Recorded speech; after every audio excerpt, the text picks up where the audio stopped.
Legends, good day, and welcome to Mark and MUFC fan. I got my brother Bali Tech in the building, and we are going to give you some conversations. We're going to be talking about some issues that are current with Man United, what's going on with the transfers, Marcus Rashford is in limbo. Of course, we will touch on some of the performances of the Fulham game, which was not up to standard. Let's get it right. We get the 3 points, we move, but it was an ugly performance, and we need that to improve.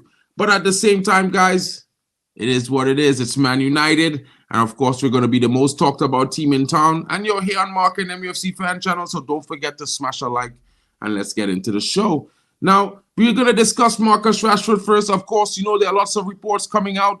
Not just that his contract is in limbo, the situation with Man United and it getting transferred out of the club, it's definitely taking a toll. As you know, not much clubs has come in for Marcus Rashford. And of course, the manager has been speaking, and his quotes have been very, very cutting. In the remarks that the manager has been saying for the time, he would rather play the goalkeeping coach on the bench, someone he knows in life will give their best foot forward, do the right things, and be professional than Marcus Rashford. And at 27 years old, no one wants to hear this about Marcus Rashford. Realistically, he is a talent. Of course, he has not performed to the levels of that talent in the last couple of seasons, and maybe that's to his detriment. He definitely needs to show up. Something as big is going to happen because a lot of fans like you, like myself, you know, we are worried that what is going to happen if he remains at this club after the window closes. Could this be a source of toxicity for Manchester United in the dressing room? Or is it going to be another long, drawn-out saga like what we've had previously? I don't know, guys. You know, I can't say that I hope that it happens. What I would say is I hope he gets a loan. And from the beginning of the window, I was hoping that, you know, a team came in, he was able to go, change that environment, have a few months away from the club, you know, find what's wrong, get himself into performances and do well. Because realistically, if he does well, it benefits Manchester United, whether he's playing here or not, you know. And I don't know what your thoughts are in the comments. Drop it on and let me know what you're thinking. Big up to Bali Tech, bro. What are your thoughts on this? Yo, big up to everyone in the chat. Have no fear, Bali Tech is here. Yo, we in the building. Right now we're gonna discuss Marcus Rashford and the comments of the manager. Well, at the end of the day, Marcus Rashford has always got an excuse or two in his locker. Well, the reason why I'm not performing is because of my back.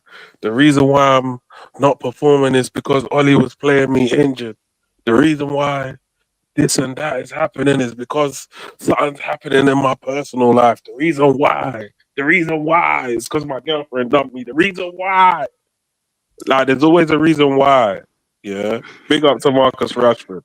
You're getting a lot of paper on our watch. Yeah. And the reason why we're in the mess that we're in is because we got guys on high wages that don't perform. You've just joined an elite, illustrious club of players that are overpaid and underworked. Out to man like Luke Shaw, you're getting a hell of bread and you're never playing. Out to a man like Mason Mount, you're in the same category. Bro, man like Marcus Rashford, he probably thought, you know what, I ain't got to perform for this manager or the last manager or the manager before. I can just do stink after stink after stinker. And what difference does it make? They're going to get sacked. We'll probably get a new manager, or most probably get a manager bounce. We'll most probably win a cup. That's enough for me. I'll most probably get a spice from Love Island. That's enough for me. Yeah. F the football career. Like, we're never gonna strive for the title. So what's the point of anything, really? I'm getting hella bread, 300 plus K a week. Yeah, why not? Like, we're chilling here. What? No one wants me. It's not because I'm not a good footballer. It's because my wages are high. So it is what it is. Let me just chill, kick back, put my slippers on, and let Alejandro Garnacho take the flak. for why we're not performing. I'm out of the limelight, really. I'm out of the spotlight. So to me, that's what it is. And at the end of the day, yeah, it's damned when a manager would put you on Front Street and then say he would rather play a goalkeeping coach ahead of you. That's damned. And for me, sports is. I'm not a sportsman, but if I was a sportsman, my name is on the back of the shirt, like I've said in previous shows. Do you think I would allow a man to say stuff like this publicly and not want to shut him down in training, on match days, and everything else? Yeah? But Marcus Rashford don't care. He's getting too much money. And our problem is that we don't keep our players hungry no more. I remember in the time of Alex Ferguson, the players used to complain about money all the time. But the reason why Manchester United wouldn't overpay our stars is because we didn't believe in having stars. You there, Bali? So Call. that's what it was. Nah, I cancelled it. No worries, bro. You know, and bro, just to be thing, right? I think that you're so right about it, bro. And honestly, for me as a fan, I think we need to look at it from a perspective where we need to hold the senior players in the squad. And I'm not talking about the age-wise senior player. I'm talking about the players who've been here the longest, more responsible first for the performances, because these are the guys who've been here through time. And I'm going to say through time. 2 of them been here a decade. There are 2 of them who've been here 8 years. 2 of them who've been here 6, 1, 7. And these guys flying under the radar. Guys like young guys, Garnacho getting blamed. Minu getting blamed. Who name it? You know, we blaming young Rasmus Højlund. And of course, they deserve the criticism for their performances. It has not been great. But realistically, guys, we need to have some sort of perspective in the way we look at this team, because these guys are flying under the radar for far too long. And like Bali Tech has said just now, this guy doesn't give me the feeling or the confidence that he wants to win shit. It's like, let's just go. Today's just another day. Let's just, big up, guys. You know? But then he wants top dollar, bro. Top dollar for his services. Anyway, about the other guy that he been talking about, that, you know, is an interesting situation to look at. And I want you all to hear what the manager had to say about this in a press conference when he was asked a few questions about young Alejandro Garnacho. And of course, you know, he was happy to respond. And I think we need to pay attention to what this manager had to say here. So I'm going to bring this to the stage so you guys can understand. At the same time, yeah, guys, it's one of those things. Hold on. We'll bring this up. I have it there already. Cool.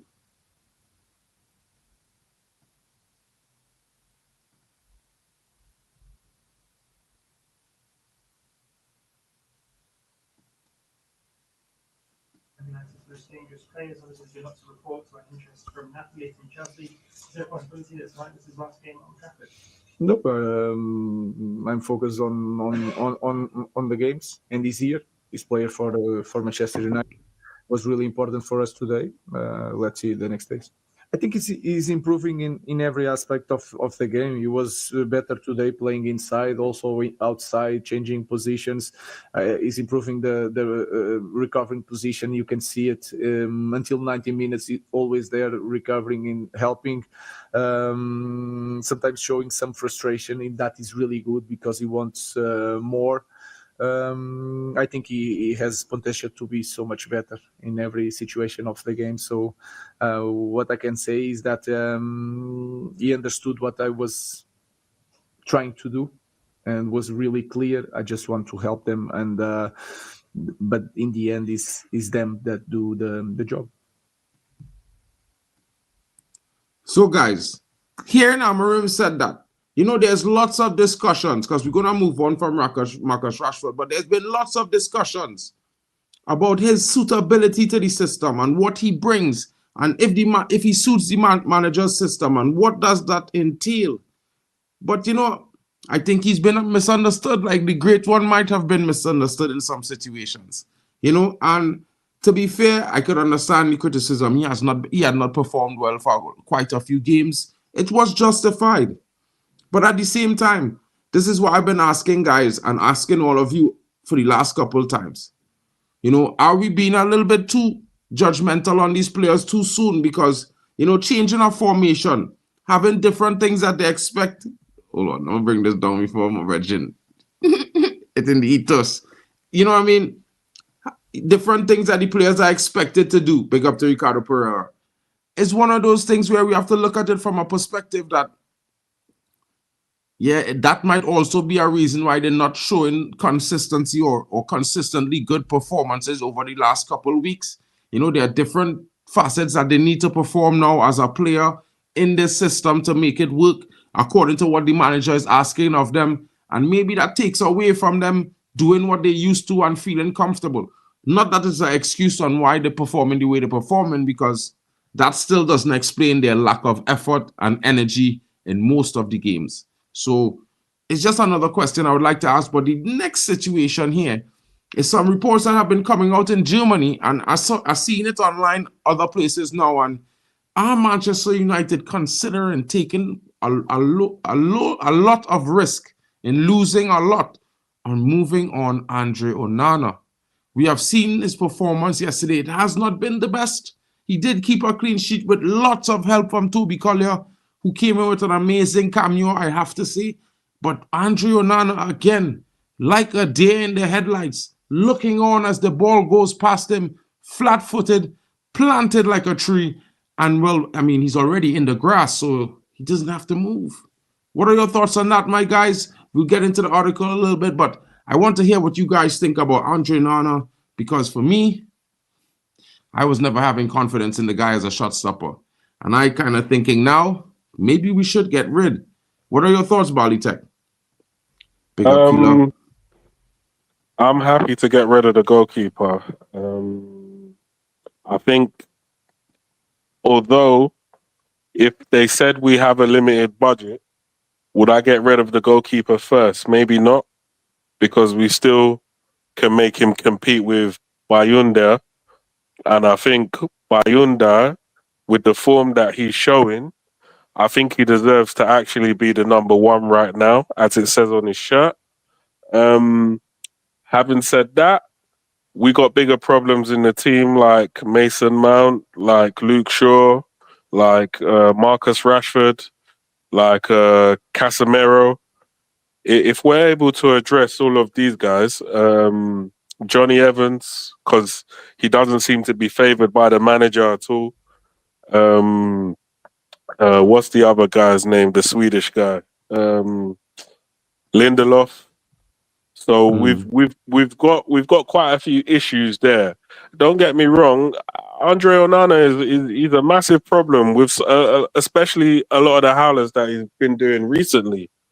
However, I just look at some of these other guys and I think you're also a part of the problem. Like, these guys are nowhere to be seen when we need them. They can't perform to the high standards, and they're just there collecting a wage, several £100,000 a week between all of them. So yeah, we need to. There's several areas we need to address, in my opinion. First, I don't mind the competition between Onana and Bayunda. Even like, we can hopefully upgrade and get a world-class keeper down the line, but to do it now when we can't score goals, I don't think we should be focusing on that. We can't score goals, and our attack doesn't have enough oomph in it. It doesn't have enough incisive passing in it. It doesn't have enough energy in it. It doesn't have enough work rate in it. It doesn't have enough physicality in it.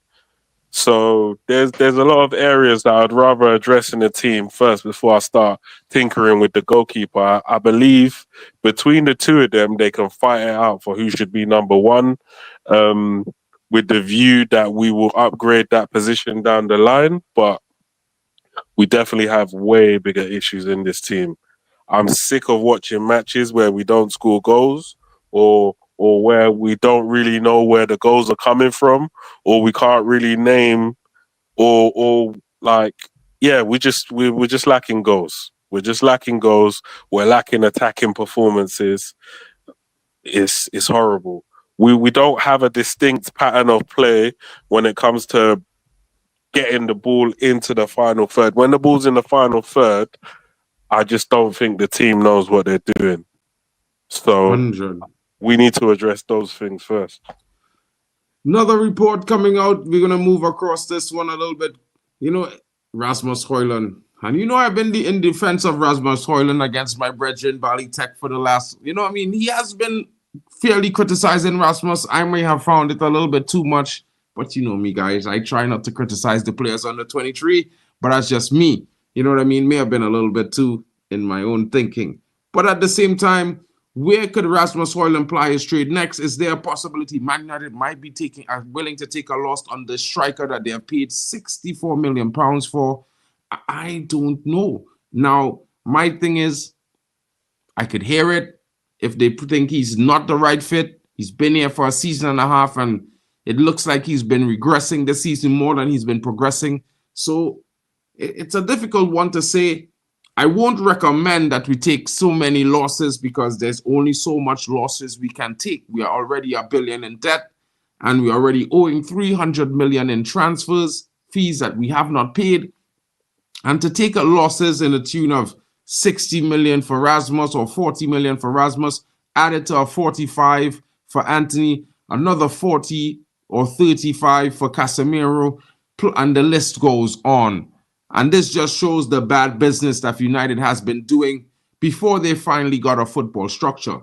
And while we can blame a manager, we most certainly should be blaming the board, because the monies that they've been spending have been ridiculous. It has been incompetence and maybe just, how can I say, arrogance that caused them to waste this precious funds.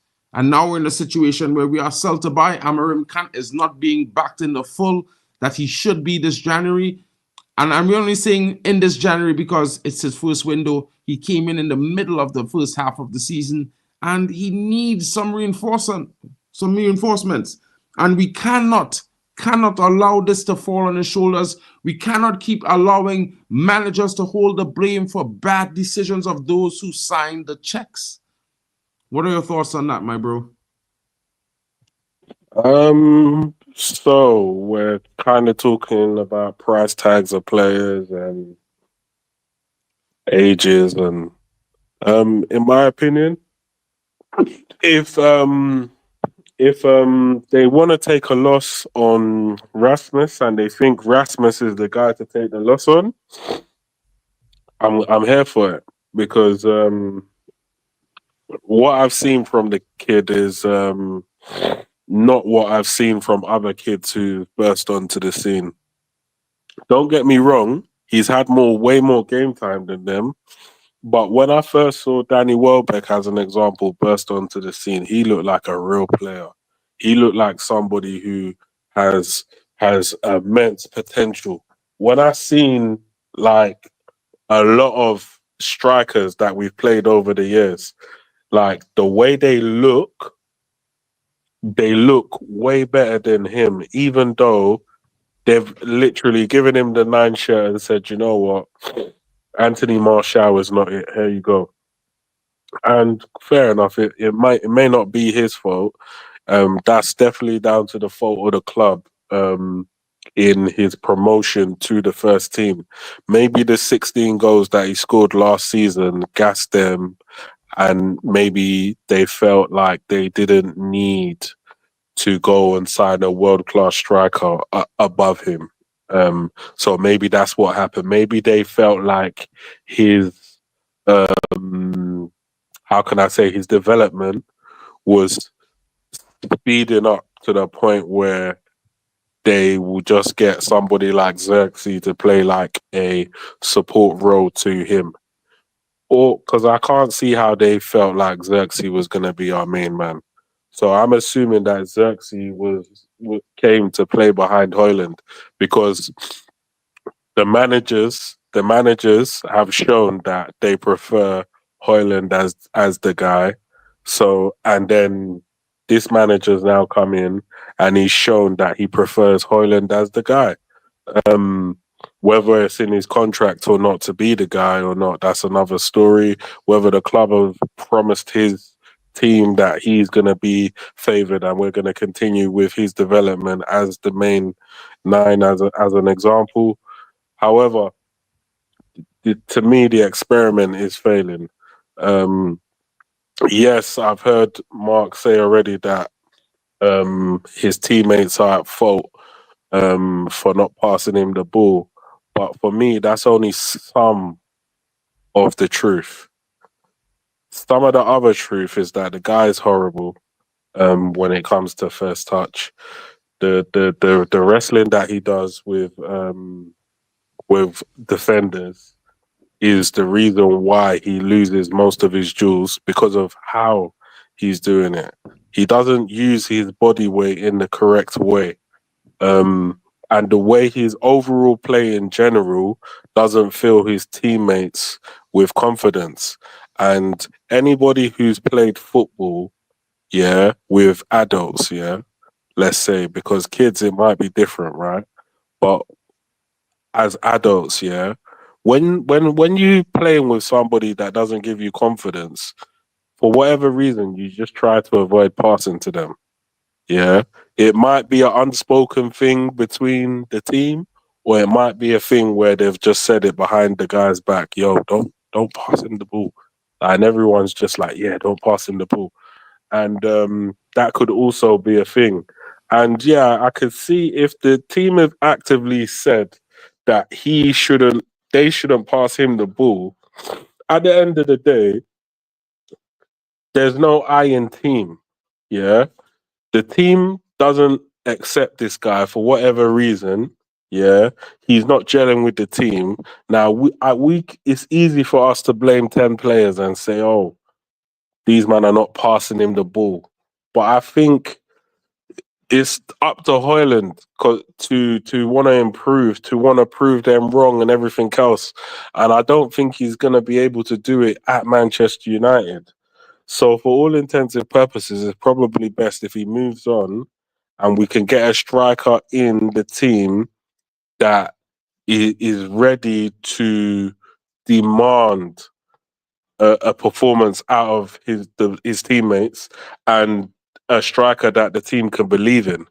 I think that's more better for the team, rather than we scold the team in favour of a player that has multiple deficiencies in his game. Like, I'd rather just move the kid on, whether it's on loan or sell him or whatever, and look to bring in a world-class player like Gyökeres, who's scored a stupid amount of goals this season. And I just hope if he does come in, he can bring a similar vein of form to Manchester United in order to boost the team, because I've already said it before, the team know how to defend. They know how to defend. It's just literally the midfield, the wing backs, and the striker. If we start fixing these issues one by one, we'll easily climb up the table. But until then, we're going to look soft against all these other smaller teams and some of the bigger teams.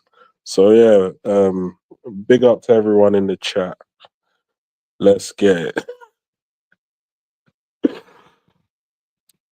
Yo, you're mute. You're mute. Big up to everyone coming in the chat. Of course, I've dropped the link if you want to come in and have your say. Of course, it's the Midday Man United chat. Everyone can have their say how you feel, whether it's about a player, the club, anyone. The link is pinned in the chat, guys. You can come in and have your say.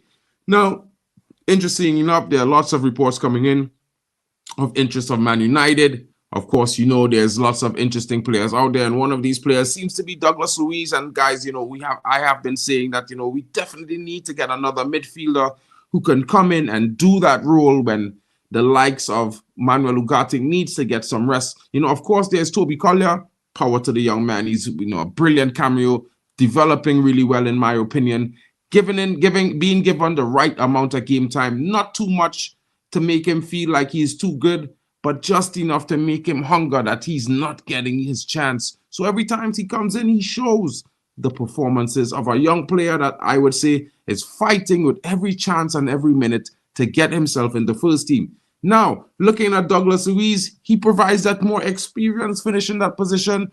Of course, he might not be a player for the future, but he could be a player for the right now. And of course, we are Man United. We are planning to compete on all fronts, not just the Premier League, the Europa League, as well as possibly the Champions League, the FA Cup, and the Carabao. We will need a deep squad. And I'm pretty sure having a player like this in the wings might do well for Man United. There's reports that Man United are waiting to see what happens coming down to the end of the window. If Manchester City gets involved or not, they don't want it to get in a bidding war for the player. They would like to get him for the most cost-effective price as possible. Let's see if this is going to be a possibility, but it's left to be seen if they will actually do a deal for this player. Of course, you know, there's young Dan Gordon Jr., who's about to go out on loan. You know, he should have had that loan and been back into the squad, you know, receiving these opportunities like that of Toby Collier, but a major injury last season had him out for 6 months, and Toby Collier took his chance, as he should, because you know what? It's a competition at the end of the day. And of course, you might be very good friends, but sometimes you have to take your opportunities. Yeah, he's going to go on a loan in the next couple of days. It should be being finalized. Him and a couple other of the youngsters will be going on loan. Jack Kingdon was already formalized at his loan, as well as the likes of Harry Amas. Hopefully they all do well. We will, you know, of course, your boy will be bringing updates on their performances. Don't stress. I don't think that means he's leaving. I think that just means he needs more game time against more senior players to get that physicality. Because, you know, I know some people might be suggesting, you know, when we move Rasmus Højlund, maybe we can bring in Chido Obi Martin. Brilliant young talent, you know, doing a madness in the under-18s in the under-18 Premier League this season. But when he plays in the Europe against the European under-18s who don't fear him as much because they don't know him, you know, it's a much more difficult game. And some of these guys are just as big, they are just as physical, and it provides a difficult challenge for the youngster. I would say let's not rush him. Let's not put him in a situation that could, you know, give him that discouragement or any sort of negative feeling. You know, let's let him develop, give him some time, maybe one more season with the youth, and then he might be ready to make the step up. Of course, he's already training with the team under Rúben Amorim, so like he was under Ten Hag. So for me, I would say this, guys, the manager will decide, and when that time comes, it will come. You know, there's other reports coming in that Man United might receive a reprieve as Ole Gunnar Solskjaer is bent on having Casemiro join Besiktas. He is trying to initiate a charge for the international and might possibly have his wish. As we know, there are some interest from the player. The player is seemingly looking for a move. Of course, Man United are looking for somewhere in the region of 30 or 35 million pounds to sanction his exit. And we assume that the only clubs available would be in Saudi. Of course, there's reports of him joining Cristiano Ronaldo at Al Nassr. Is that possible? We won't know. Might be, but let's see. There's only a few more days left in the window, and he hasn't made many appearances. Of course, he was on the bench for the game last night. He was also on the bench for the game midweek, and he did not feature. That does not bode well for the player. Of course, there's other interested clubs, but right now, Al Musrati could not have confidence in the Bosphorus club due to his poor performance. It's interesting. And Besiktas' new manager, Ole Gunnar Solskjaer, is calling for this player, and they would like him to replace that same player, Al Musrati, who they signed last summer. It's going to be interesting. Besiktas can swoop in for him. You know what I mean? They may not be interested in bringing Marcus Rashford, as per some reports, but definitely there is interest in Casemiro, not only from Besiktas, but from Saudi. The only thing might be a problem for Besiktas is his humongous wages, which stand at 350k a week, just like Marcus Rashford. And maybe if he takes a wage cut, you might see an offer come in for the player. So that's going to be an interesting one. And some little more news coming in about Lecce and the young talent Dorgu. They are definitely trying to resist Manchester United's pressure for the sale. They are standing firm on wanting 30 to 35 million pounds for their young talent. It's going to be interesting to see if Manchester United gets a deal done for this player. We know Manchester United are in advanced stages of conversation. They have made a second formal bid. The first one being rejected. The second one has said to be, considerably but positively received, but they are not yet happy and they have not yet come to a final agreement on the pricing. Of course, United has made some changes and they're trying to do it with a lot of add-ons. 25 million has been spoken of, with about 15 million in add-ons, and I'm talking euros, to a total tune of somewhere in the region of 30 million pounds to 35 million pounds. It's going to be interesting to see if this deal comes in. Of course, I have not seen much of the player, but what I have seen reminds me of the same type of player that Malacia was when we bought him under Ten Hag in that first season. Now, it's going to be interesting. Of course, he could be proven to be a much better player. Of course, he could hit the ground running. But one thing is for certain, he's a left-sided left wing back that can also play on the right wing or the right wing back. It's going to be interesting. What are your thoughts on these possible signings, my bro? I know, there's Ryan Cherky also being mentioned. But for now, I gave you 3. Okay, so that's Dorgu, Casemiro. Cherky, and Casemiro. Casemiro, I mean, if he wants to link up with Oli, that would be nice. His wages are just... I think this is just a lesson to Manchester United. Do not offer these guys big wages. The day that they start telling you 300 plus is the day that you're like, yo, do you want to look for another club? We're happy to sell you. Because history has shown that every time we give these guys these psychotic wages, they're more than happy to stop performing.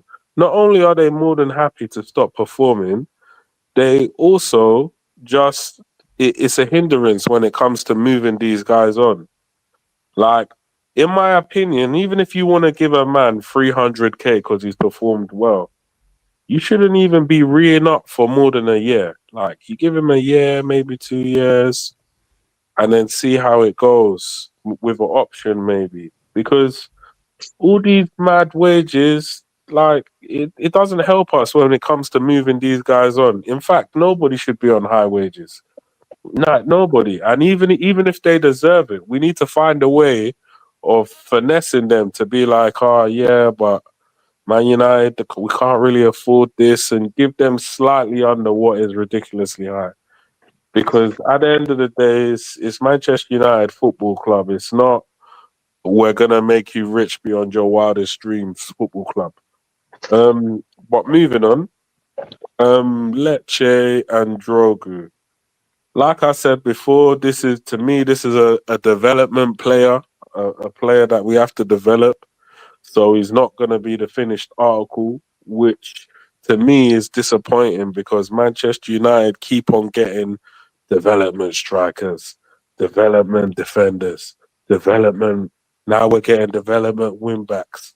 Are we going to get another development central midfielder as well? Are we going to get another development number 10 as well? Or are we going to go out there and get a flipping bad boy? Like, we like, what are we doing here? Yeah, so me personally, I wanted Theo Hernandez. We're not getting Theo Hernandez. Okay, cool. We're not getting Theo Hernandez. We're not getting Nuno Mendes. Okay, cool. We're not getting Nuno Mendes. We're not getting Kirkes. Okay, cool. We're not getting Kirkes. So we're literally like nearing the bottom of the list. Alvaro and Drogu. And Alvaro is cheaper. Drogu is probably quicker. And he's probably a bit more versatile. But what do we do?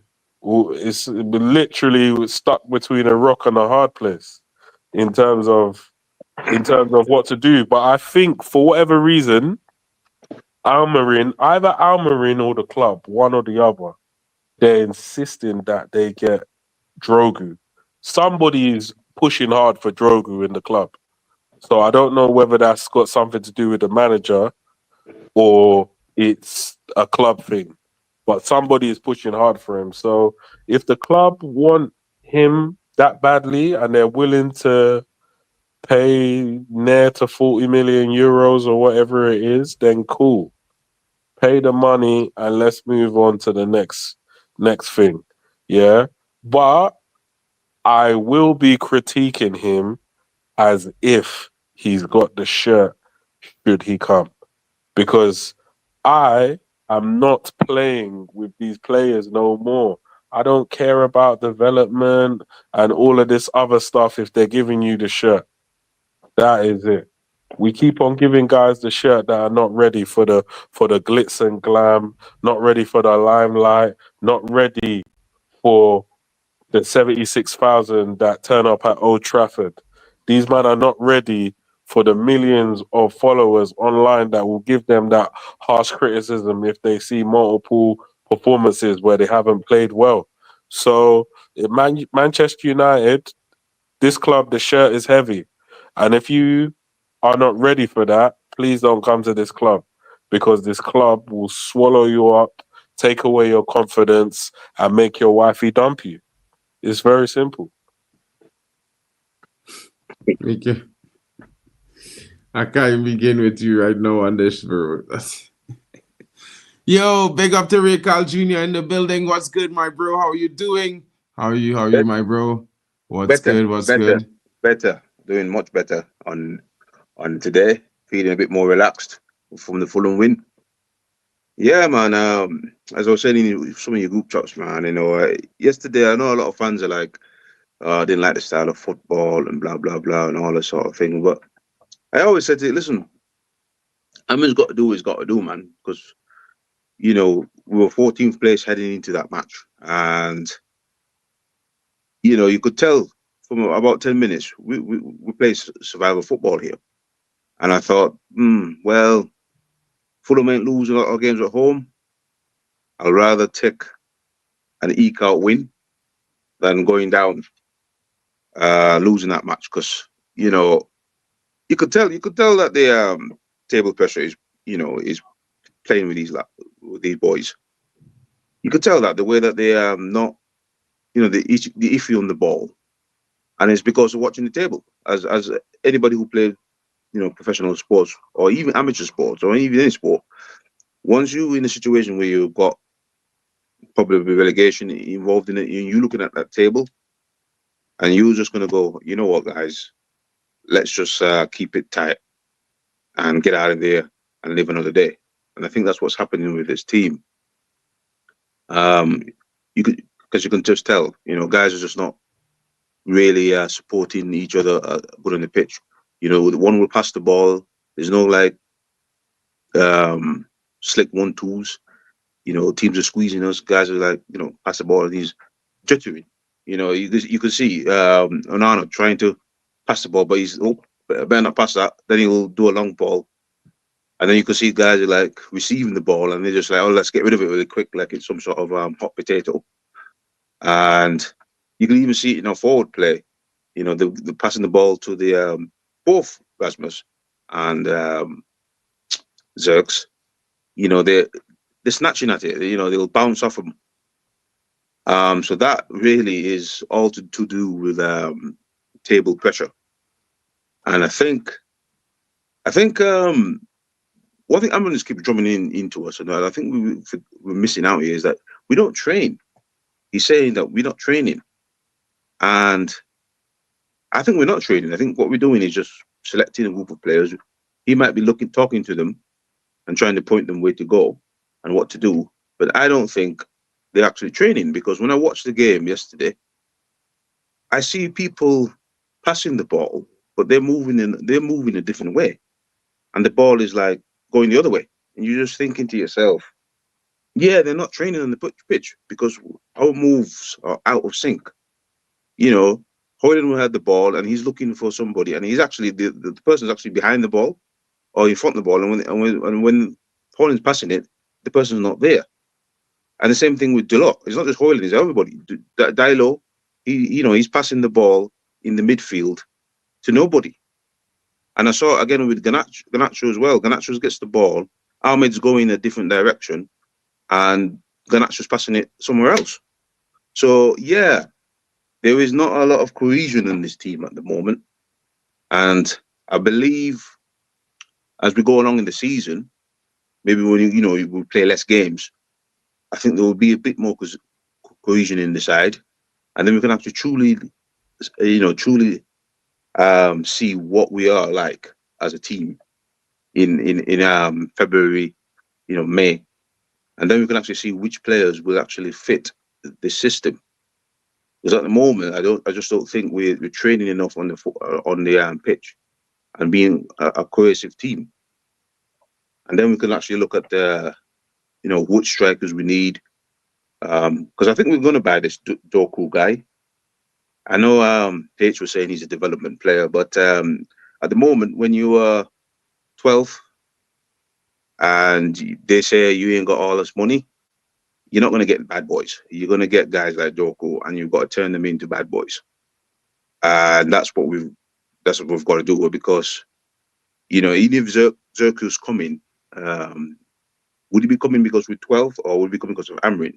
And that's another thing. If he could turn around and go, United are not in Europe, I don't really want to come here, then you'd be like, So you've got to kind of think to yourself, I understand what he's saying, but gone are the days for me where I'm sat here thinking, we need some bad boys.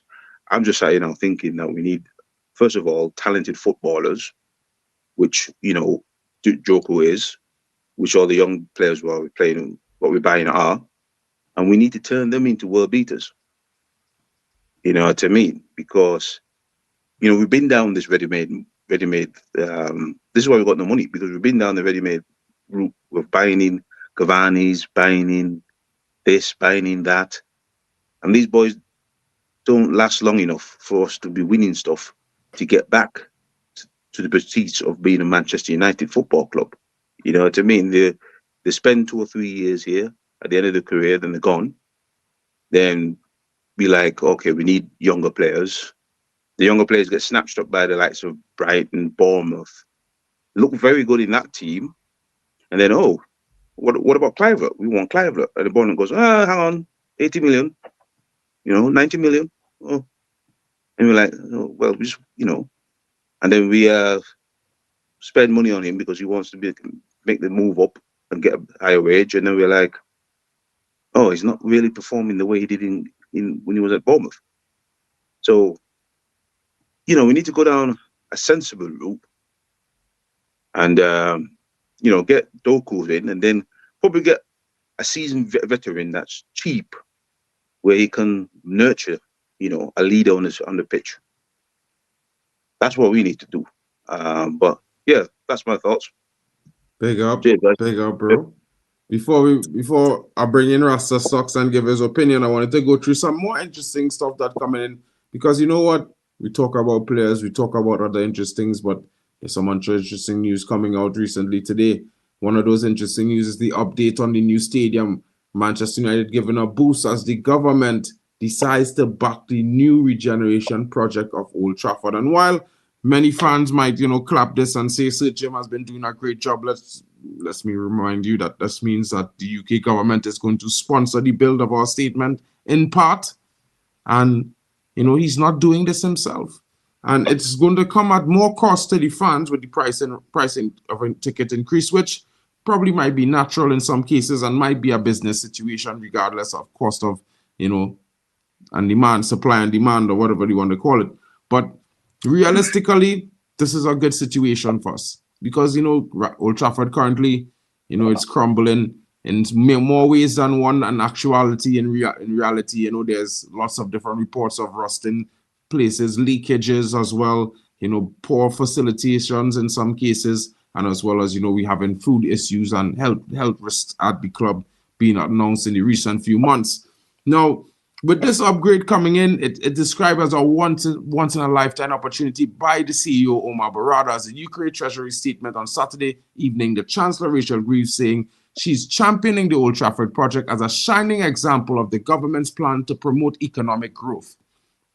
A world-leading new venue, either redeveloping the current stadium to increase capacity to 87,000 or build a new ground which could hold 100,000 plus fans, is at the heart of the regeneration project.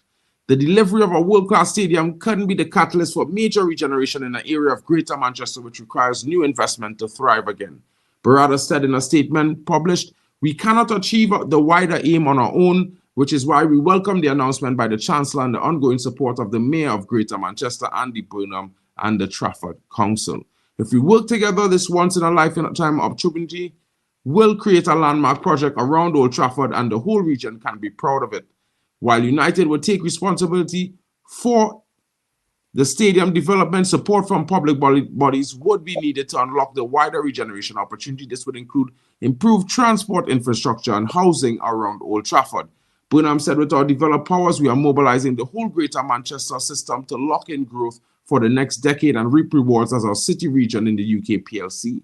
The project around Old Trafford represents the biggest opportunity for urban regeneration this country has seen since London 2012 and is a key part of the 10-year plan to turbocharge growth across Greater Manchester. They look forward to working with the government and move our freight away from the site around Old Trafford to new locations to open up capacity on our rail network and unlock massive regeneration potential, delivering benefits across the whole of the north." It's interesting. The Old Trafford Renovation Task Force, which includes Burnham and former United defender Gary Neville and World Aesthetics President Lord Coe among its membership, last week revealed that the initial options report included a finding that show a project that can deliver extra 7.3 billion gross added value to UK economy with more than 90,000 employment opportunities, and two options of adding 12,000 capacity to the existing stadium or having a bigger new rebuild under consideration, with United set to decide on the preferred approach ahead of the summer. The survey released in November found out a majority of United fans favor a new stadium rather than the redevelopment of Old Trafford. The Trafford Council and the Greater Manchester Combined Authority will discuss the benefits of establishing Mayoral Development Corporation, MDC, to help drive the project forward, as the MDC is a statutory body which can drive the delivery of large-scale development, including mixed-use regeneration, transformational urban extensions, and new settlements. It can take on powers to acquire and develop the land and bring forward new infrastructure, laying the groundwork for the ambitious regeneration project of Manchester United Football Club. You know, this has been a bit of interesting news. Of course, for me, I'm excited by this news because, meaning that, they are backing this project, guys. And realistically, Manchester United, we are in a situation where we need to increase tickets. We need to increase capacity. There are too many fans unable to get into games. And I believe that this project, aiming for a 100,000-seater stadium, is not big enough. For me, it sounds like a mediocre dream. I'll just be honest and say it like that. If we're going to rebuild, we need to have something like 150k seats. And I think that Man United can sell out 150k seats week in, week out. It's just one of those things. We have so many fans in this fan base and so many people that will come and will want to see Manchester United. And in your billionaires, they should pay for the stadium themselves. Of course, we will all think this way. Of course, this is business at the end of the day. We may have gotten that situation and been lucky if Saudi Arabia, Qatar had bought Man United. They are paying for the stadium themselves. What they're not paying for, basically, you see the regeneration of the Old Trafford area with all the new pubs and bars and shopping centres and hotels and all of that. And the transport links like the trains and the tram stops and everything else. Mm-hmm. That's what the government's doing. Manchester United Football Club is building their own stadium. Jim, they're building the stadium. The government's got nothing to do with that. It's just the stuff around the area of Old Trafford is what the government's getting involved in, as well as the trains, the new train station, and all of that. That's what the government's got their hand on. Yeah, I think and rightly so. Rightly so. I think the Because train station Yeah. or something should be within the vicinity of Old Trafford, like the train station, bus station. You know, it should have a 24-hour train service or bus service that's running from anywhere within walking distance from the stadium. You know what I mean? It should have the adequate facilitation for anybody to get to the stadium, whether they are local or they are not a local, whether they drive or they don't drive. You know, make it easier because, bro, traffic is be backed up before the game for like an hour and a half, 2 hours. Traffic will be backed up after the game for about an hour and a half, 2 hours. You know what I mean? It's hard to get in or get out within 90 minutes of the game. Starting and finishing. It's difficult. Trust. You know, But you guys, sit in I mean, traffic for an hour, hour and a half. It's mad. That's unsafe as well for the amount of people. And looking at it from my perspective, you know, I might not be the localest local fan, but I would say that I'm one of the Manchester United fans in all fairness. And to be fair, I feel like we could do a lot better. Whether they invest in the stadium, I think, you know, they might choose the cheapest option, which I hope is not the facts. I hope that they don't. I hope they choose to rebuild the stadium, possibly in the car park or really near to where it is currently. Because realistically, I feel like we need a new stadium that will facilitate everything and take us forward the next 20, 30 years, you know. And but my only disagreement is when I took the survey, I was like, 100K is not big enough. Realistically, for Manchester United to go through all of this drama and build a stadium, the base size of the structure, base support should be at least 125, 150. And then should be able to expand to further, probably to reach 200, because there are so many Manchester United fans, bro. There are more than 100,000 people in the waiting list just to get season tickets. I hear what you're saying, right? But I think going to 100,000 as a base is realistic. Not to say that we can't fill up higher, but it's realistic in a sense of we're at 76,000 now currently. So to go to 100,000 is a natural progression. But what I would say is that if they are building a stadium, there needs to be room to grow so that if we want to add an extra 20,000 seats or extra 25,000 seats, then we can do so within their stadium design. Because sometimes you can design a stadium, but then the stadium's kind of capped at what you can do without knocking down the stadium. So as long as we can have 100,000 and then maybe later down the line, we could say, oh, we want to add another 25,000 seats and then we can just add the seats, then I'm cool with that. But I think 100K to begin with is all right. Once they can prove that, it won't be hard, but once they can prove that Old Trafford is packed every week, 100,000, that creates more of a demand. And then after a while, you can justify as a business spending even more money to now increase the seats. But where you could come unstuck is if we spend all the money to have 150K seats and then we got like 20 to 30,000 seats unsold. That won't look right. So I agree. Okay. Fair enough. Rasta, what going on, homie? Long time no speak. Hope all is well. Before you come in, though, I wanted to play this little clip because I want to hear you talk about this as well, because I know you will have a lot to say. Of course, I would like you to mention stuff about the game as well. Can you hear me good? Yeah, bro. Can hear you fine. Okay, cool. Let me just prep this here. Bring this up. This is going to be funny. Anyway, bring this up to the screen. Boom. Right. So here we here.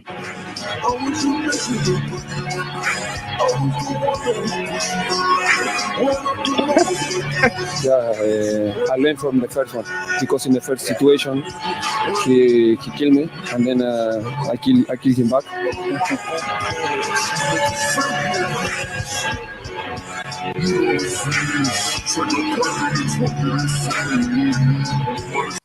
Guys, trust. Martinez had the last laugh there, we must say. You know what I mean? It got bad. It was really terrible. And I think it was one of the highlights of the game. If I had to say there were two players I would consider for man of the match, I would probably say, three. I would probably say Garnacho, Toby, and this guy. You know what I mean? Of course, there were some bad performances some weeks ago, but he's been back on his game for the last couple of games. 3 contributions in the last 3 games, an assist, a goal, and another goal. Martinez, talk to me. So I rewatched the game, right? Because when the game was playing, I was at work. I was watching, I was stepping away, etc. So when I rewatched the game, Mark, I'm like, oh my God, we are crap. Right? Because it reminds me of the Southampton game. If it wasn't for Ahmad, forget it. Just absolutely forget it, right? But we got lucky with the Lisandro Martinez goal, although it was a deflection, right? At first, when I seen his shot, it wasn't a deflection, but until they zoom in the camera. Man, Mark, big up everybody, by the way.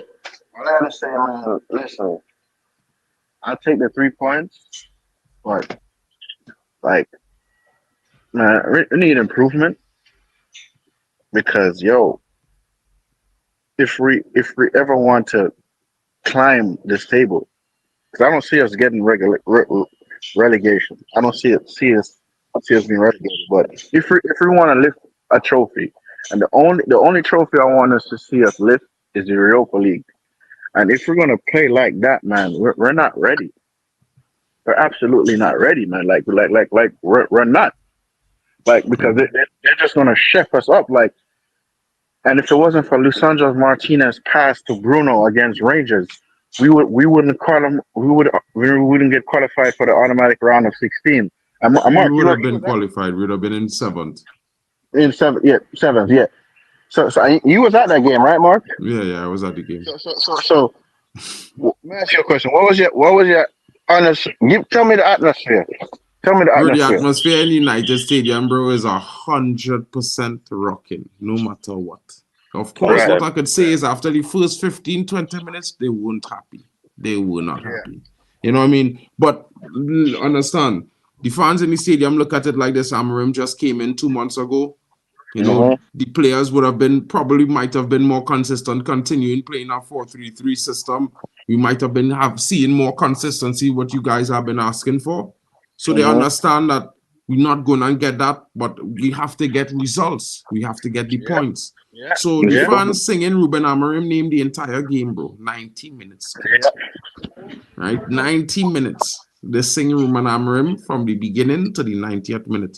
Of course, they sang Bruno's name. Of course, they sang Martinez's name. They had some good performances. Of course, they were not entirely happy with the fans' with the whole entire performance of the team.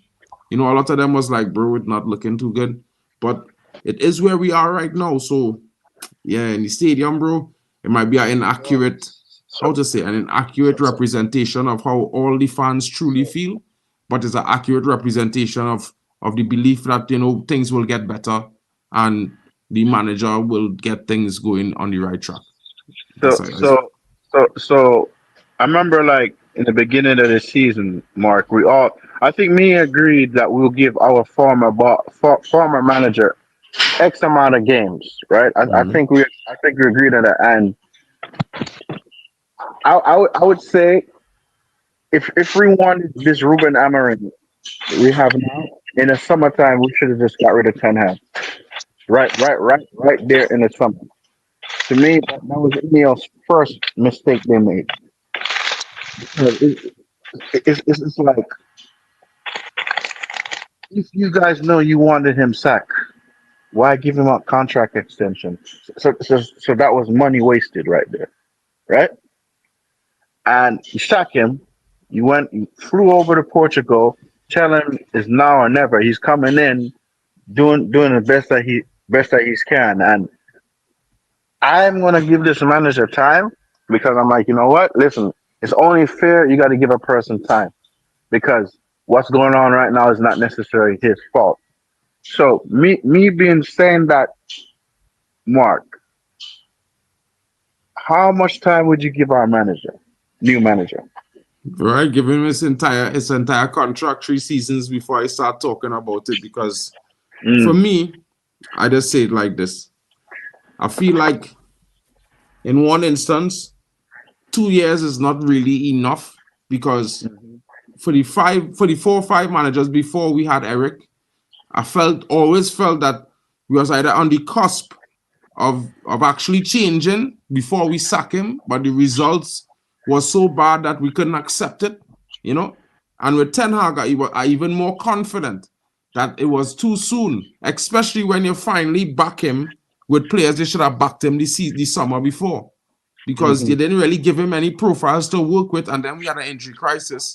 You back him, and in 6 weeks you sack him before even players was match fit or available from injury. The 5 players wasn't able to play 10 games together in this team before the manager was sacked. So I don't really understand how we could say he was back this summer, but with Amorim, this is not his fault. He in the same situation. He inherited a team that not really in his mold. He needs players to come in before we could, hold them accountable.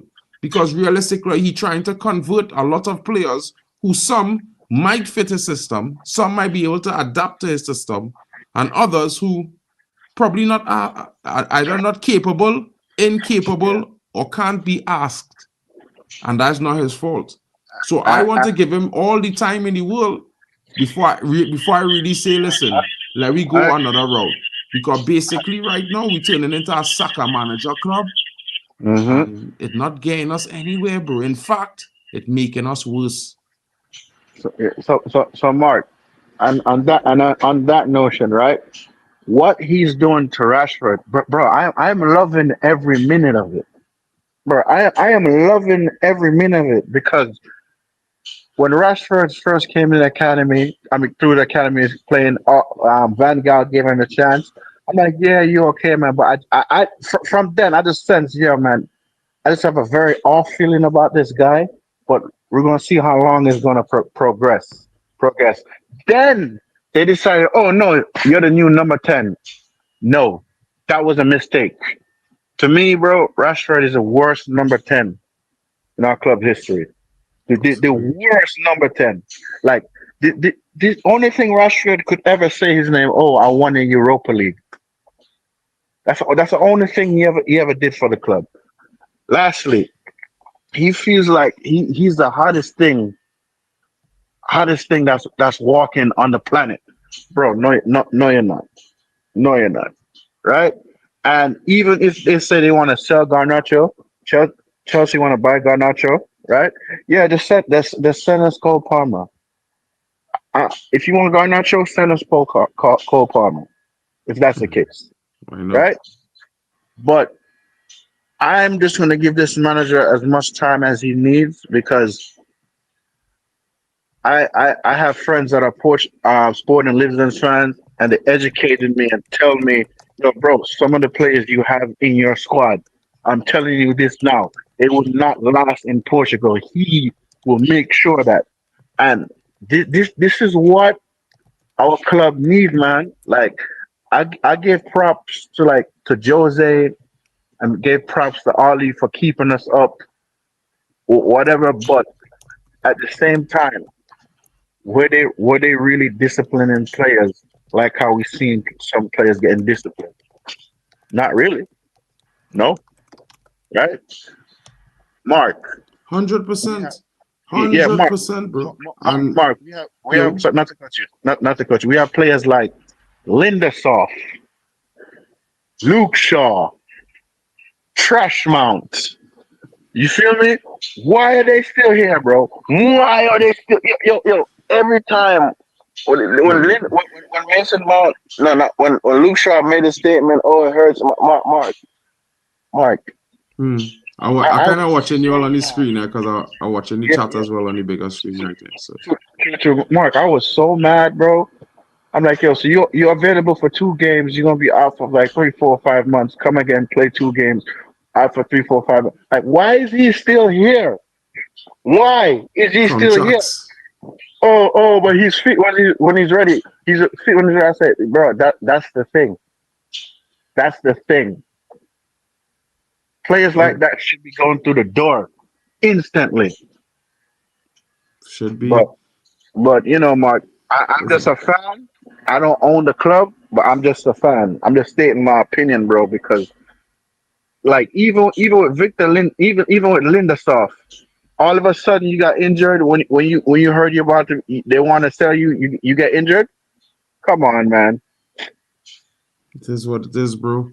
Last but certainly not least, everyone, I would like to get your final opinions on this. Sir Jim Ratcliffe sent a warning. A warning by Manchester United fans. Of course, this video is very dark, guys. I don't know if you can see it, Oh, but yeah, I've seen the video. I've seen it. 66 quid, mate. 66 quid, mate. What are you doing, mate? Sort the We're fans Northerners. Come on, Sort the mate. Sort fans it out. out. If Fulham selling for 66 worse than the quid, Glazers, we mate. take triple Worse than that. the Glazers, We you take fucking triple their pig, fans, hey. mate. Our Worse prices than the should be a Glazers. third of Fulham. Sort it out, you 66 quid, you Before you bellend. from Manchester. Fuck you, Hey. yeah, well, those guys were not having it with Sir Jim Ratcliffe. And I mean, I can't say I fully agree with.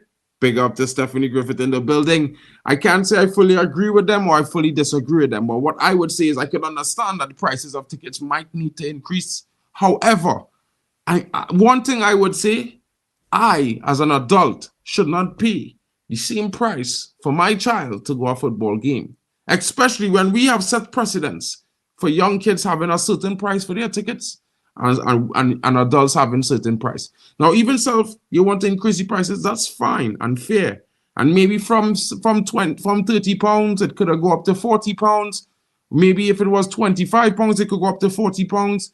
Maybe you increase fan tickets to 70 pounds. Fine, I understand. But when you increase all tickets to one standard price, there's no more any accommodation and allotment for the people with disabilities and these things. What have we become to? It's for a team that has the record for most sold out games every single season of the year since the Premier League has been. We've always led in terms of most games sold out consecutively at home, most fan turnout consecutively at home, even away, because we turn up. We are fully supported. So for me, I could agree with business factors in some extent, but this makes no sense. Because, we need more money, of course, increase prices, but you don't need to double the prices in most extents, because let's just say, for me, Fulham Stadium holds 20,000 people. We have 76,000 seats available and they are sold out. And while it might not be at the cost of Fulham, you have to look at the fact that Fulham, where they are located, is a much more, how to say it, the economy there is a bit higher than the economy in Manchester. So it's concurrent with what the standard of living is in that city. I think it's fair. You know what I mean? Of course, I would say maybe increase the ticket prices £10 each or all across the board, and it would have been fine. That's would have been an amazing increase in ticket prices.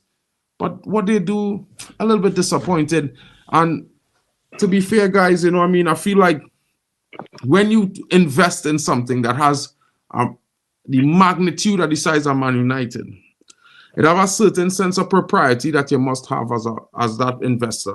You come into a situation where there's a majestic record, reputation, and a certain way that this club functions. And it's not like a product like you're manufacturing t-shirts or you're manufacturing underwear that you can just do whatever you feel like. And the customer base must just accept it. This is more like, if our support helped build you to where you are today and help bring you other supporters to help build you to where you became and help bring more supporters and more. And so it went for the last how much ever years, decades upon time. Right now, you're taking all this away from the club and you're cutting the cost for legends who are ambassadors that are the reason lots of young talent come to the club, because these guys inspired them to want to be like them. We're not going in a positive direction. Of course, there are some improvements being made. Hard decisions must be taken. But these things do not speak to the identity of what we are as Manchester United, which we always were, a family-oriented club.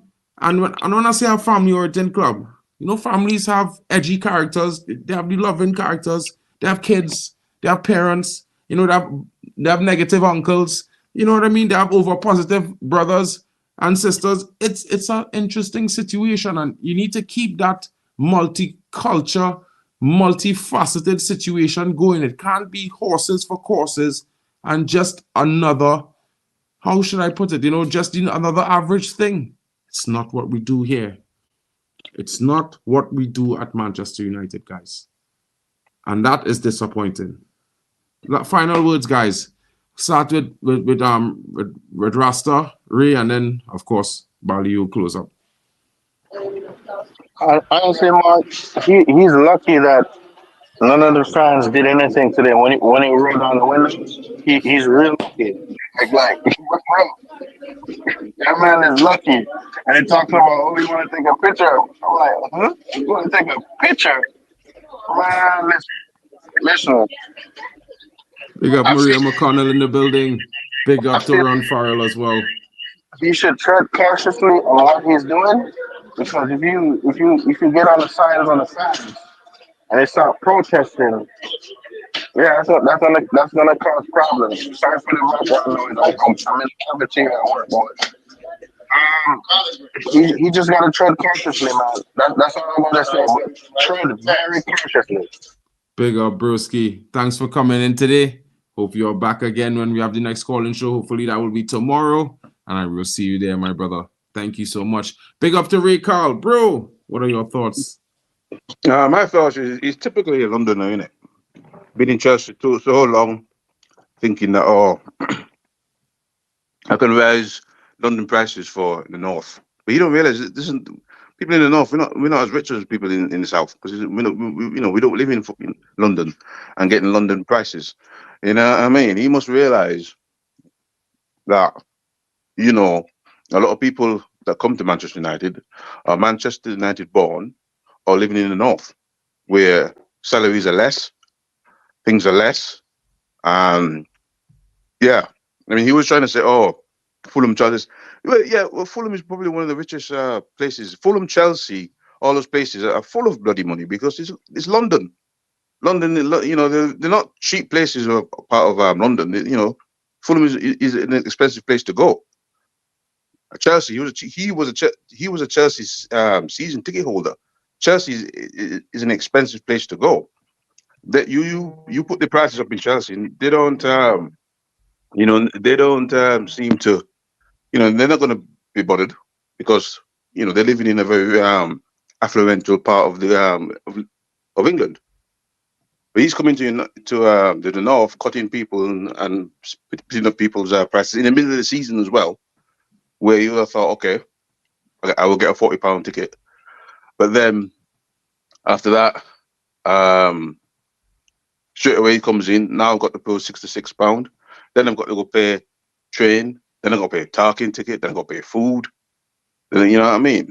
That's like £100 now to go to the game. Absolutely stupid. He has lost reality of how people are living in England. You know what I mean?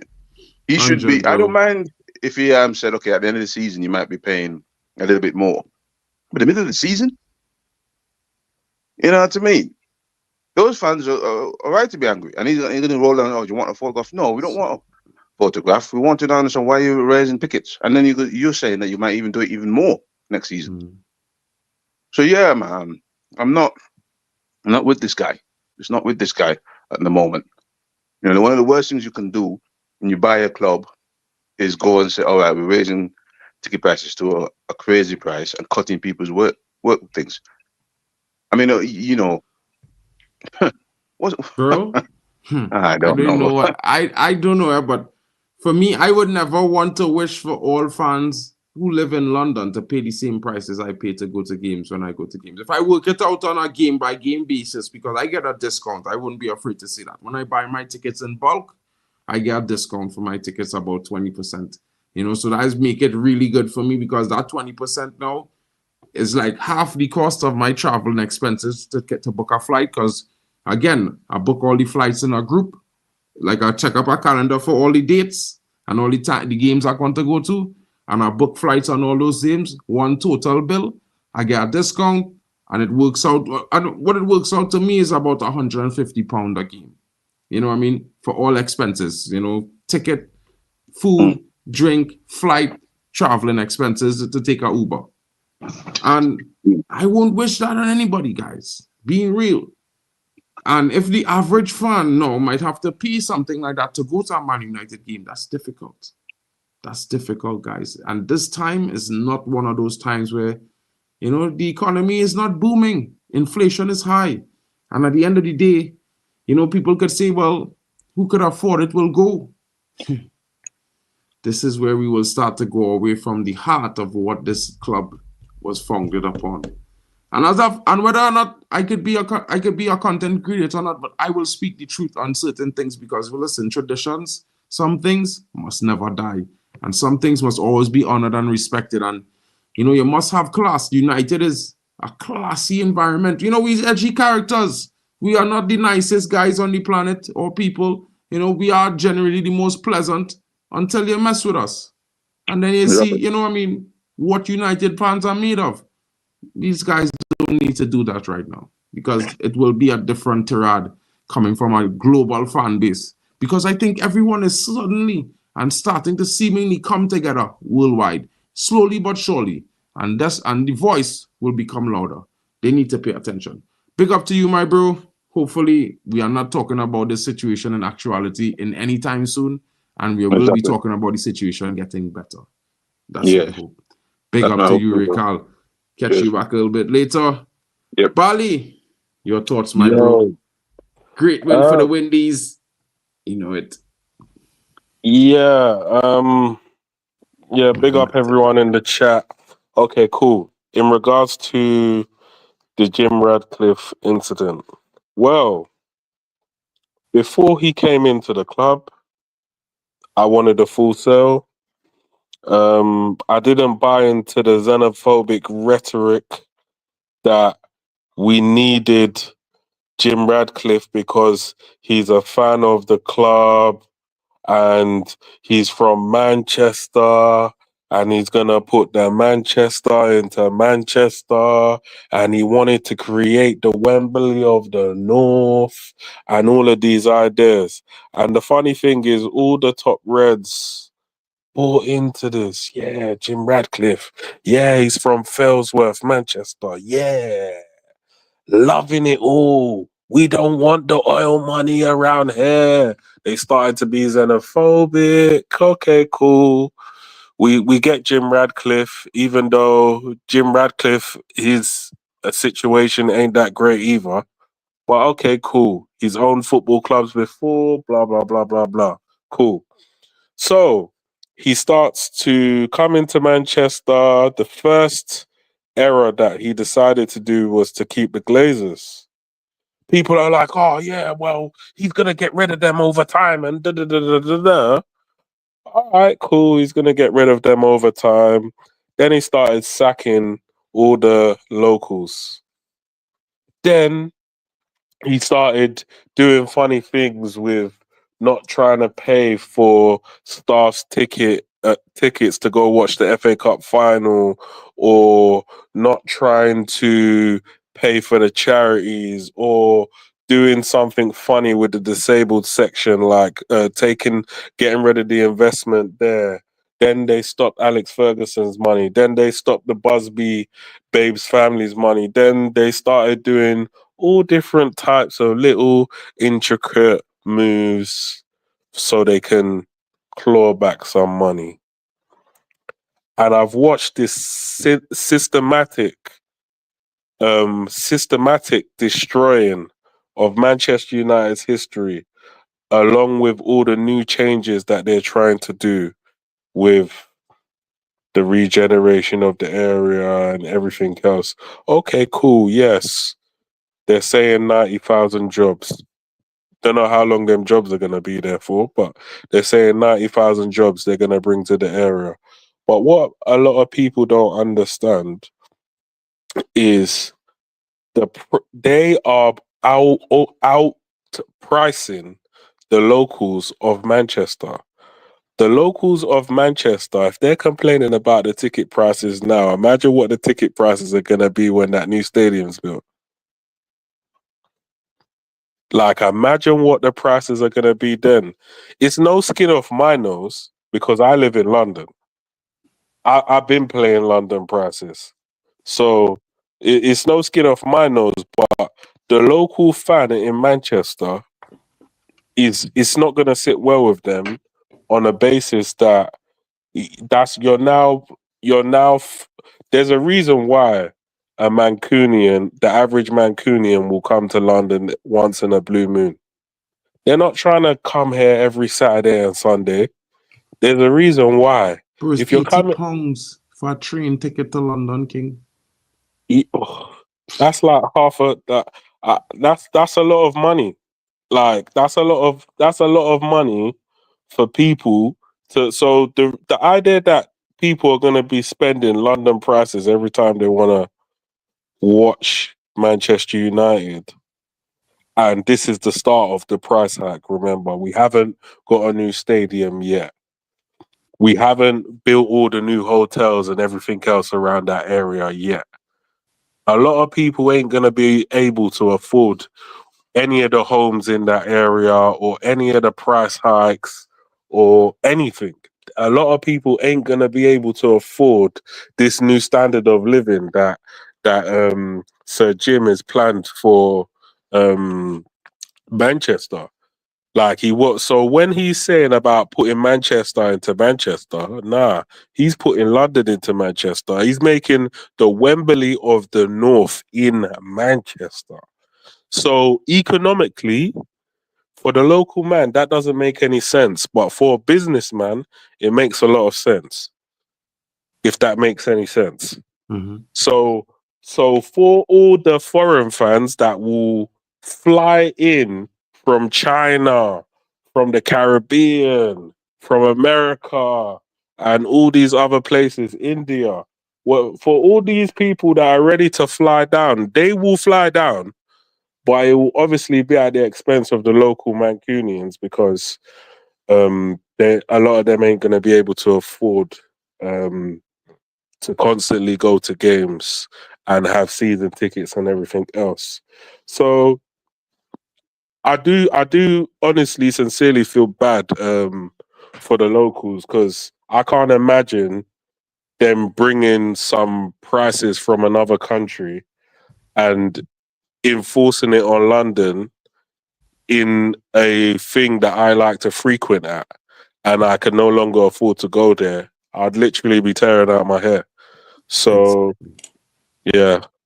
Bro, listen, I'll just put it into perspective for all of you guys, right? I'm from Trinidad and Tobago, right? The TT dollar, right? One TT dollar, right?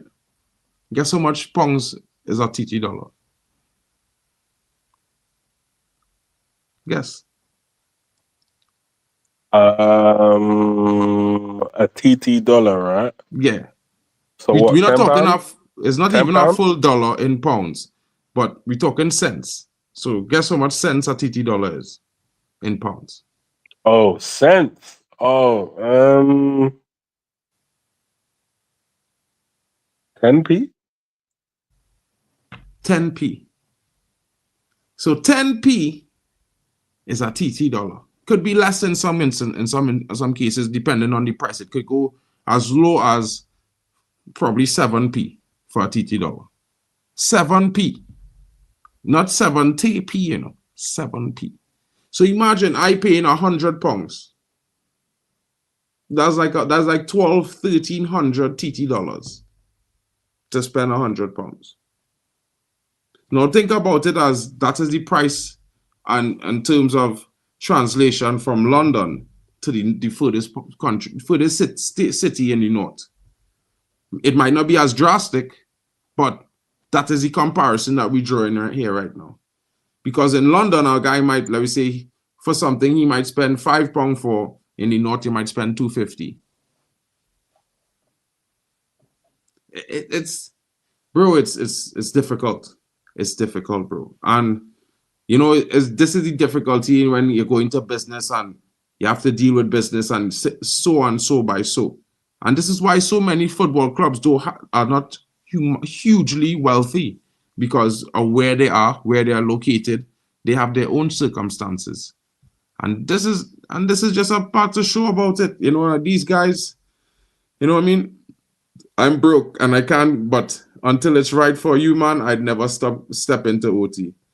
I'm telling you, bro. It's one of those things. And right now, bro, like, it's just, when you see all the things that happening and all the situations going around Man United, it's difficult. To increase prices in this time is suicide, bro. It's like whatever good faith he had with the fans, he's going to lose it now. And it's through his own fault. He moving like Rashford, bro. The cash, well, apparently, you know, because the mayor and the council of Manchester is going to aid them in this, you know, they just have to fund the build of the stadium. All the infrastructure around is going to be, you know, part and parcel with the development project of Greater Manchester for the future. So, you know, the money will be coming from ticket sales and whatever other profits that they accrue from the club, and maybe some investment from Sir Jim Ratcliffe and Ineos. You know, I'm not going to take it away from him that they will fork out money to pay for this new stadium build.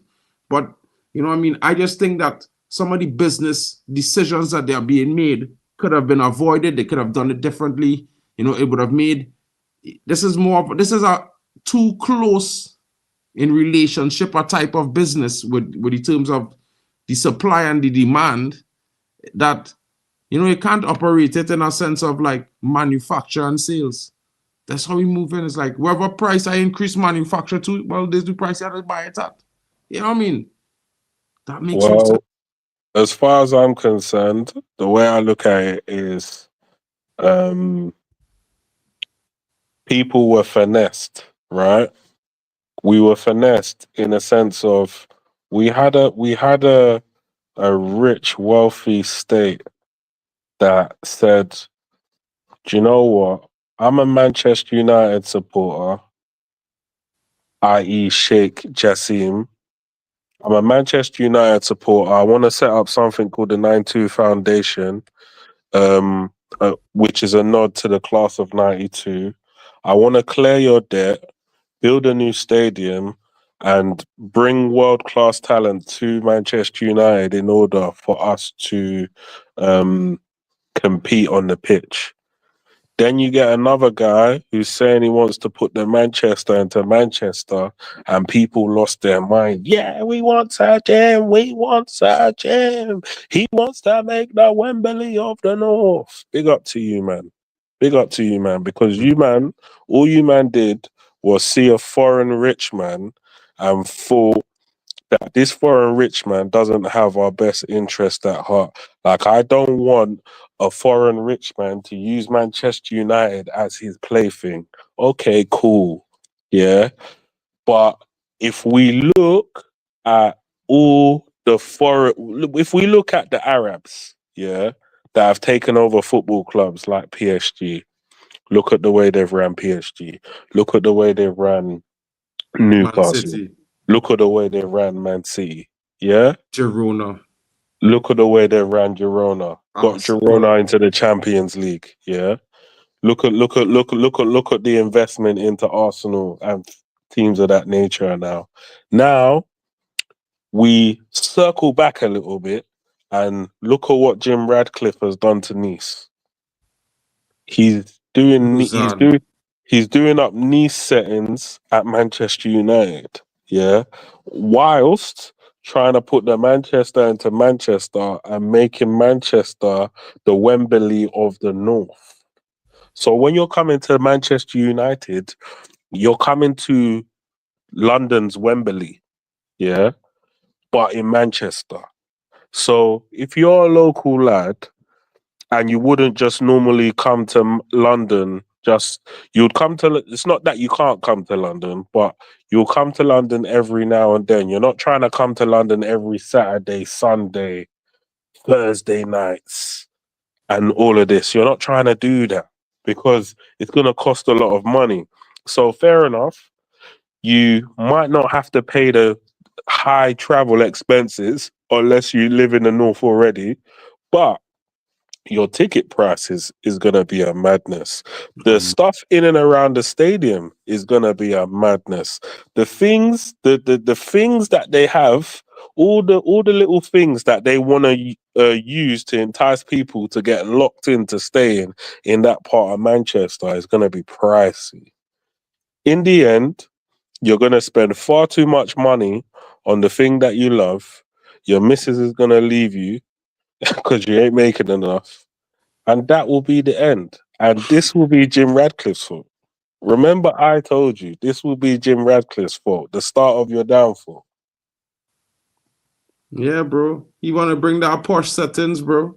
This ain't Stamford Bridge, yo. This is Old Trafford. And trust me, we have class. And as much as the Glazers are Ross, bro, subtly behind the scenes, they show Manchester United was a classy team, bro. The respect that Manchester United merited all around the world is one of first class, elite. You know what I mean? Respect. And as shit as they were, they never put Manchester United name really and truly through the mud. You know, they might have run us into the mud, but they didn't drag us through it. You understand, guys? You know, I mean, I don't care for them. Those, I'm not trying to make it sound good on them.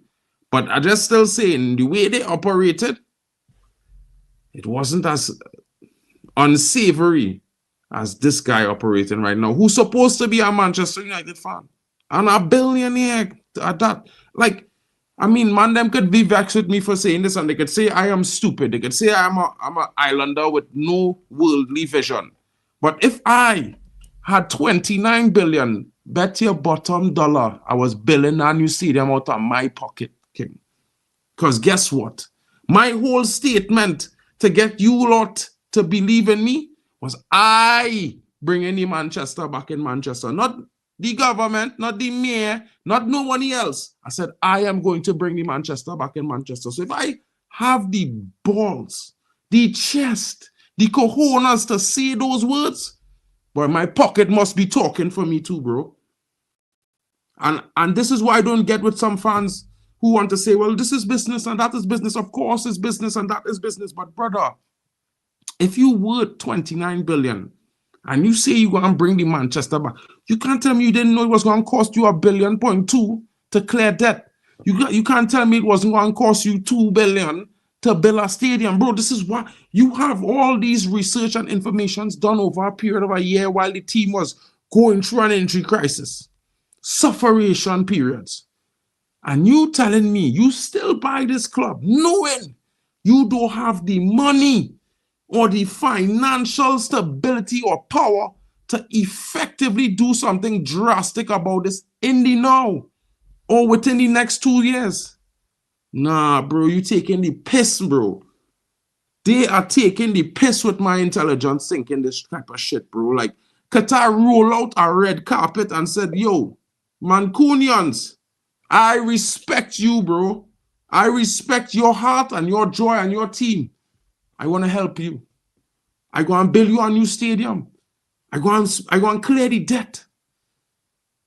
And I go and get these Glazers out. Most importantly, what was more green and gold than Qatar, bro? Imagine what was a man more green say, and gold than that Qatar statement, bro?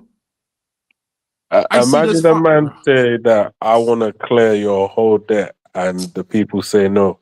Bro.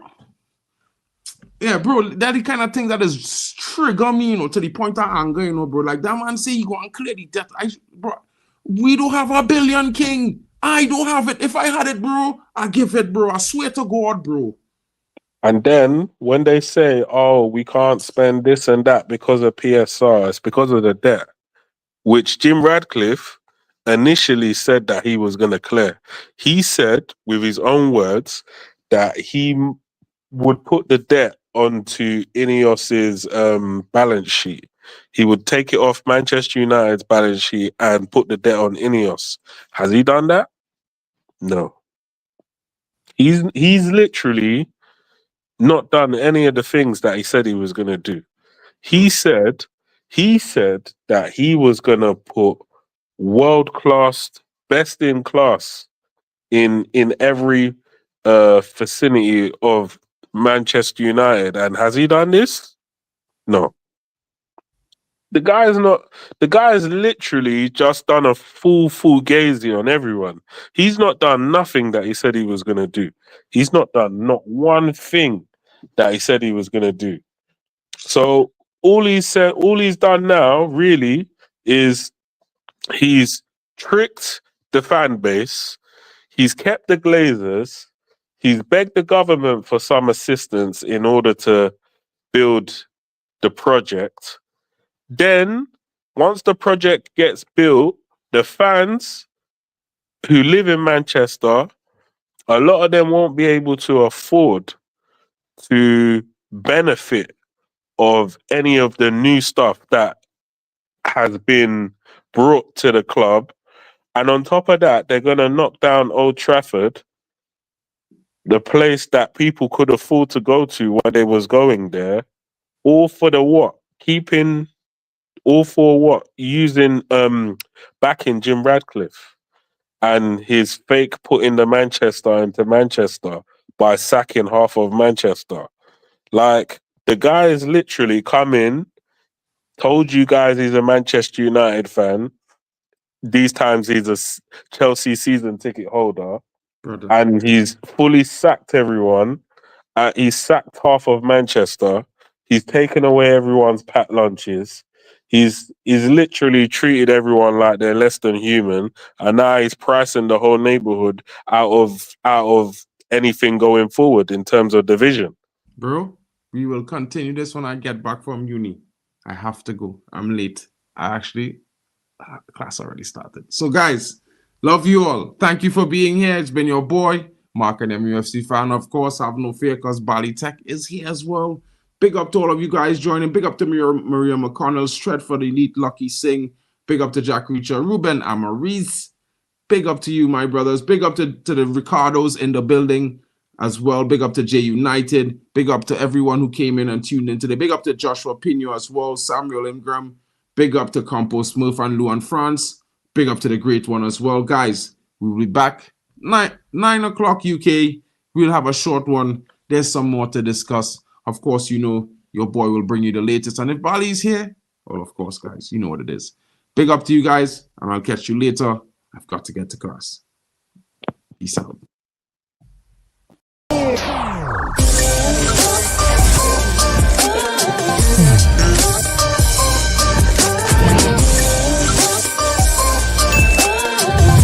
Baby.